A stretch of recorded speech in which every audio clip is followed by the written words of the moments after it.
अस्सलाम वालेकुम रहमतुल्लाहि वबरकातुहू। अल्हम्दुलिल्लाह, जैसा कि आप लोग जानते हैं, बार बार आप लोगों के सामने आने का मकसद है कि हज के बारे में आप लोगों को अपडेट्स देते जाएं।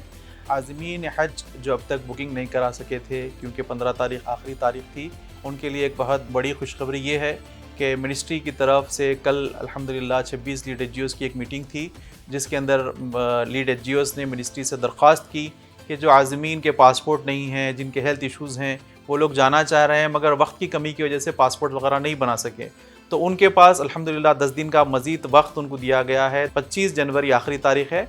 तो जो आज़मीन प्राइवेट टूर ऑपरेटर से जाना चाह रहे हैं, उनसे दरख्वास्त है फौरी तौर पर अपने पासपोर्ट बना लें और जिनके भी मेडिकल इश्यूज़ हैं फौरी डॉक्टर से कंसल्ट करें, कंसल्ट करके अपने अपने जो है ना मेडिकल सर्टिफिकेट्स वगैरह रेडी कराएं और फौरी तौर पर अपनी नशिस्तें बुक करा लें। इसके बाद मज़ीद कोई डेट एक्सटेंड होने वाली नहीं है। ये आज़मीन का बार बार टूर ऑपरेटरों के पास आना और पासपोर्ट्स के लिए मसाइल अपने पेश करना कि हमारे पासपोर्ट नहीं है, हमारे मेडिकल सर्टिफिकेट्स नहीं है, तो इस वजह से कल लीड एच ने मिनिस्ट्री से दरख्वास्त की।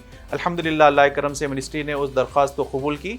तो तमाम आज़मीन के लिए एक बहुत गनीमत मौका है और खुशखबरी भी है कि आपके लिए 10 दिन का मज़ीद वक्त मिला है। आप फौरी तौर पर जो है ना प्राइवेट टूर ऑपरेटर से रुजू करें और अपनी अपनी सीट रिज़र्व करा लें। जज़ाकल्लाह। अस्सलाम वालेकुम रहमतुल्लाहि व बरकातहू।